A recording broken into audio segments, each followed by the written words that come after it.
Greetings and salutations, everyone. Welcome back to more Borderlands Legacy. Last episode, we made some side quest progress, and this episode, we're going to work on getting through this area. The Arid Hills. Also leveled up a couple times. This episode, we'll probably be able to use that transfusion grenade by the end of it, which will be very good. This episode can be difficult. Depends, really. It's one of those areas that either gives people trouble or doesn't give people any trouble at all. No, my luck with being able to kill Bonehead first try. It'll probably be a pain to go through here. I will say right now this episode is going to be a bit longer than usual. I'm going to be making story progress for the most part, but there are going to be side quests.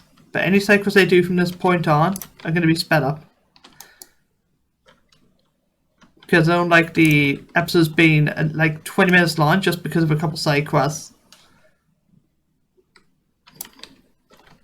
It won't be like this in the other Borderlands games.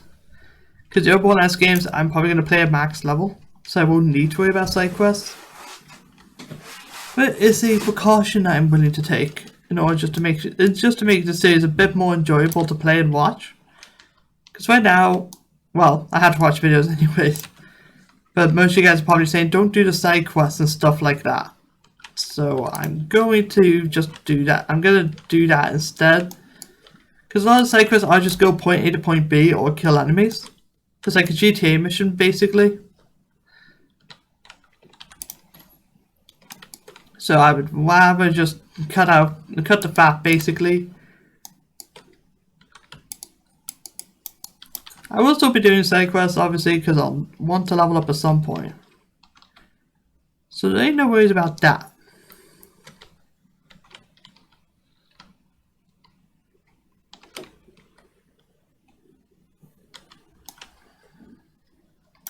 Oh, burning stack, hello. He's dead though. And another burning psycho.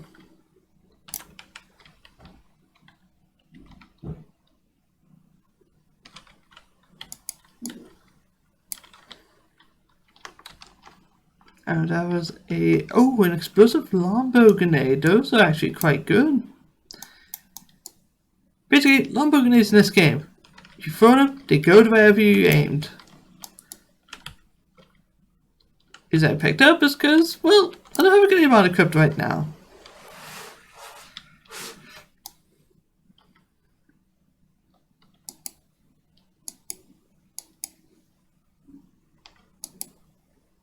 There you go, look at that damage.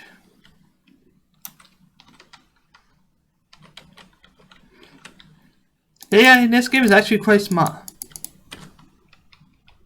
That's why I use phase walk to get to other guy, because they can be smart and get behind cover at any point that they wish. Of course, he's not smart, he just sort of sat there and got shot in the face.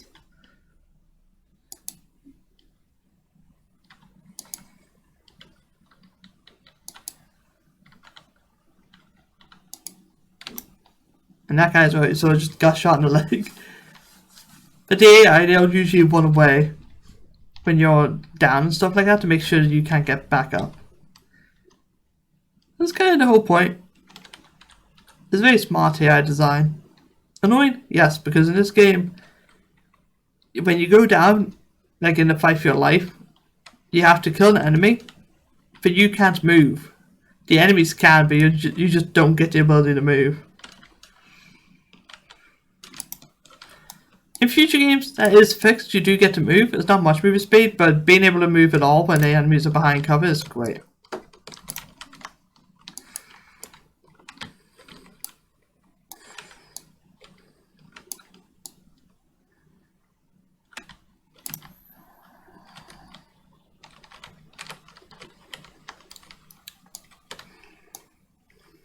Ooh, that was a suicide guy. Did not want to deal with him.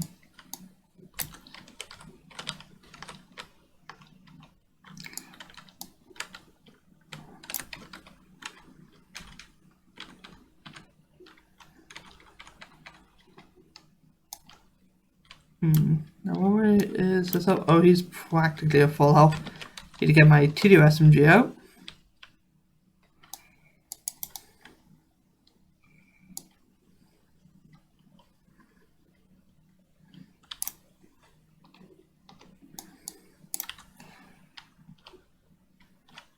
Ooh. There you go. That's another tip for Borderlands. Use your surroundings. Early game, your surroundings are your best friend. They're brilliant. Like, you can use explosive barrels, all sorts of things. Just keep an eye out, because there is a guy up there, which I believe is the moment the game wants to tell you. And yeah, now I accidentally held down the button. But that's when the game tells you that like, that's good world design right there. That's when the game tells you to use your surroundings. Because you could just try and headshot that guy. Or you can shoot the barrel and do a ton of damage. This area up ahead is like a big playground for shooting enemies, which is great. Just need to get everything lined up correctly. As you can see, he ran straight towards the barrel and ended up suffering for it, which is great. And that's one of the most fun aspects of this game, is learning the world design and being able to use everything to your advantage.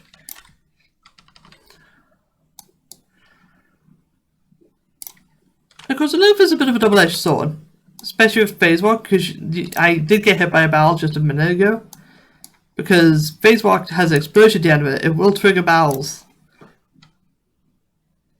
That's just how it is. There are more enemies in that camp, but we will be coming back here later on for a side quest, so I'm going to leave them be. Grab some ammo as well, why not? And we've got Sledge's safe house. Pretty cool area. Achievement for discovering a safe house apparently. What we got? Ooh, fire resistance and high capacity. But that shield that I just bought, the white revenue one, is infinitely better. Because you get health regeneration in this game. Health regeneration is amazing.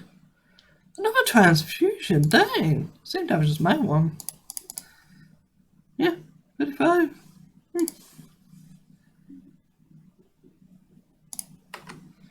That shield is supposed. Oh, that shield is also level 13, but that is very slow health regen. You do not want to get rid of that, because it will help.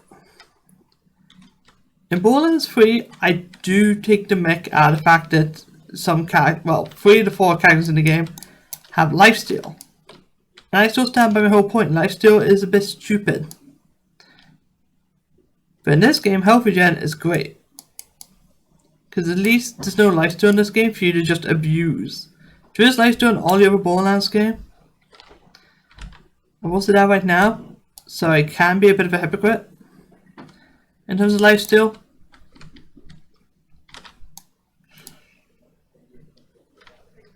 But the difference here is that you have way more health in the other Borderlands games in comparison to the first one.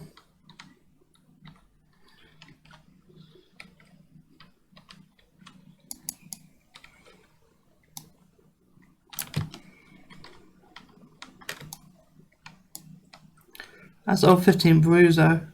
He'll probably end up killing me, but if I try to headshot him to see if I could kill him, but that ain't gonna work.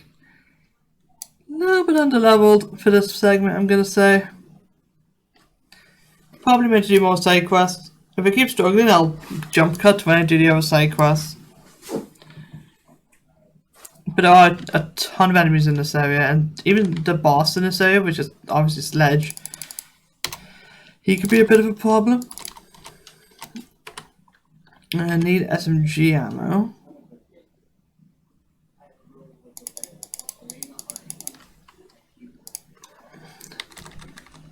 In here we have stuff known as SDUs, which I really should be using.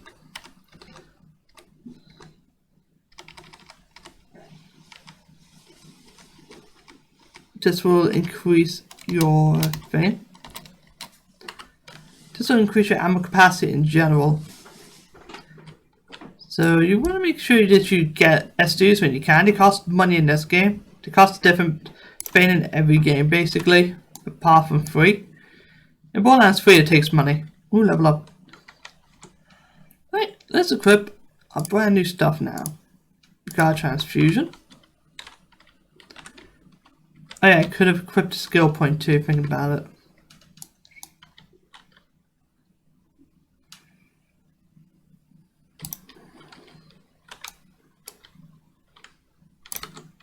There you go, he's dead. Give us some more enforcer. And this area is kind of like a straight line.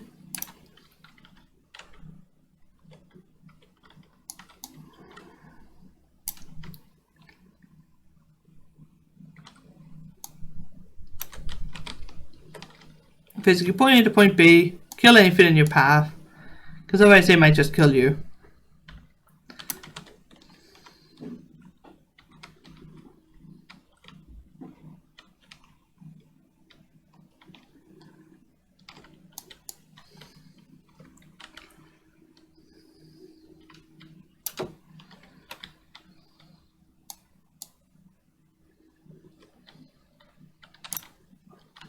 And once right now you might see a symbol appearing in the white. That is known as a kill skill. I have a kill skill at the moment, being Enforcer. You have to kill an enemy in order to activate that skill and gain its benefits. Simple as.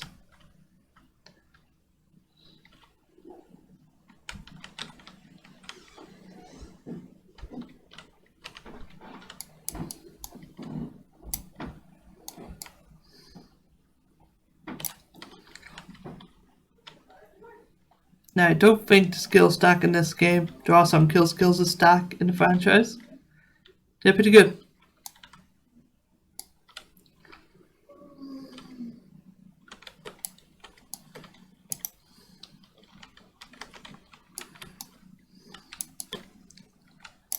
Ow.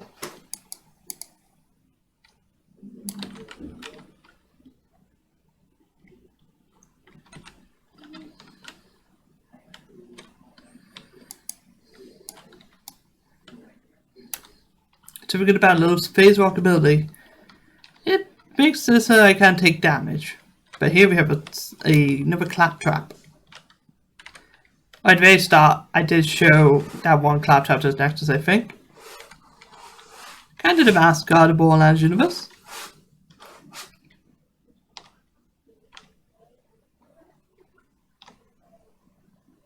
And there we go, claptrap explained it.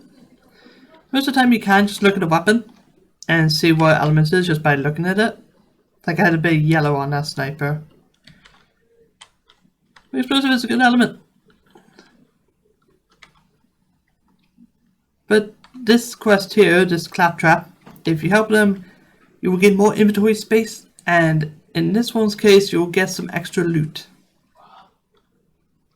So it's highly recommended that you do help the claptraps in whatever way possible. I believe you have to go into your inventory and use the upgrade, which is a bit annoying, but you can carry more stuff.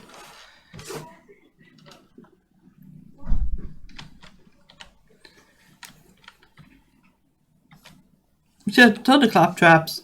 This is the only game where they kind of land in abundance as side quests. Basically, they're programmed to open doors. Like any of the Borderlands 3 AI, basically. We have some cool stuff there. We have quite a powerful shotgun, which I might keep for later. It could be a good one. People will probably argue with that, but I say use any weapon you want to in the game. Though, if you really want the best way to use your weapons, focus on just things specifically, the ones that you want your character to use at the end. Think of love as being good with pistols, SMGs, and snipers, so you want to just use those constantly. This will show you the transfusion you can see those little orbs going everywhere. They'll still help from enemies and give it back to me. Even though it doesn't look like it. It will stay in health. That is for sure. I'm just getting hit by that many enemies. They're useful. We'll be getting them at the end game. Because you want to get one with high damage. Because the more damage, the more health you get. See, down here there is a red chest with a blue light. What we got?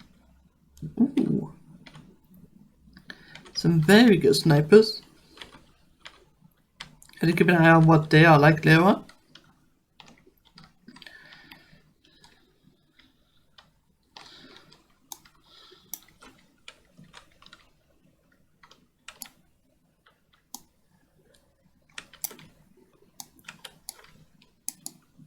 But Borderlands is a franchise that is usually known for giving you a lot of freedom with guns. That's why it's good that there's so many of them. Because you can use whatever ones you want. Unless you're playing Borderlands 3. So I will be ragging on Borderlands 3 quite a bit because it did a couple things that were just really annoying. You can see that's why transfusion grenades are handy. I did say there was a boss in this area, so I'm going to look around and see if I can find any more grenades. There's one back at the red chest, which I'll be getting. Because I'm pretty sure every boss in this game has the potential to be really annoying.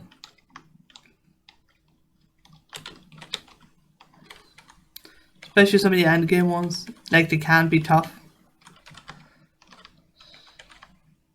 I got one transfusion grenade, that might be what we need.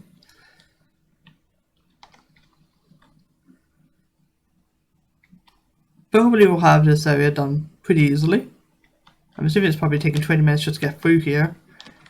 Maybe I should have made the series like a quest log or something.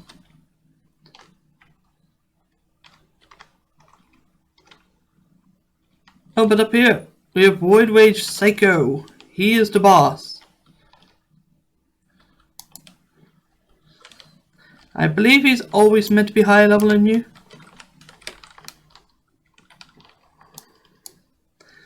Basically, keep your distance. The worst you can do is throw grenades at you. Like that. His grenades also have a fuse time, so set them on fire most of the time. And let fire do a fair amount of damage. And if you have a transfusion like me, you'll be fine. But you may not need it.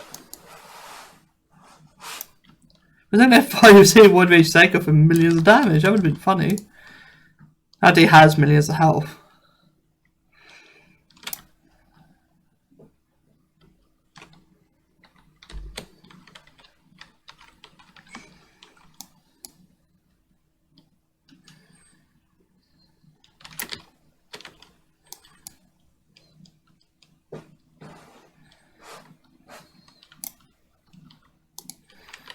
And right here, my TDO SMG could be really good because I believe it's the bone shredder, which is the ×2.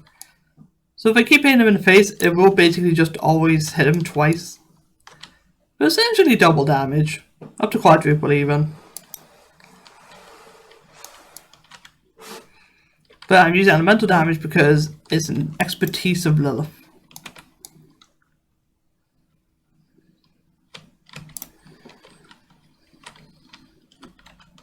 Now if you're playing as another character known, well, if you're playing any of the other characters, the strategy is different. I say Brick might be the character that struggles most because his action skill is just punching people in the face. Brick's about melee damage.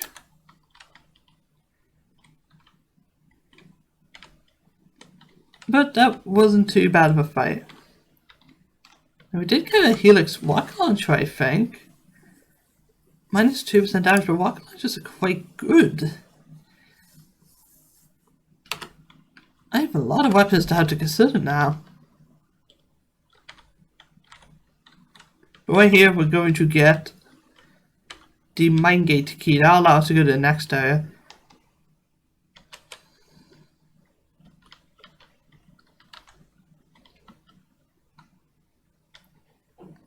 Yeah, Angel's Land does have support, but I'm going to cut back to where we changed the quest. I'll see you guys then. And I have to feign stuff to jump cut because you can see in the top right there, the main building of the game is talking to us now, so I'll let her take the stage.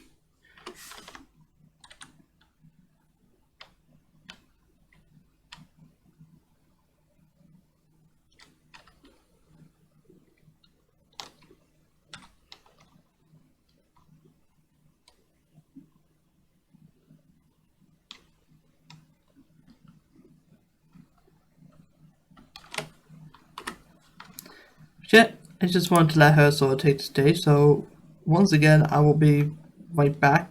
Actually, nah. Just continue on from here. I left Sledge's mind at the very least. And the 30-second clip doesn't seem to do much. Like, why record 30 seconds while the character just talks? But that character's name is Captain Steel. She's developed this game. We'll be seeing her at some point. You'll see her twice in the entire game. She is also known as one of the worst gaming villains. Unfortunately, Borderlands has one of the best video game villains as a franchise, and the other villains are kind of just meh. With Commandant Steel being probably like lower in comparison to them. I'll do a ranking at some point on how the villains are, like at the end of the series or something. Commandant Steel is not memorable, and she's not meant to be memorable. As we don't turn the ship. I want to go all the way over there, so I'm going to end the episode. Next episode is going to be doing a bunch of side quests. So I'll see you guys then.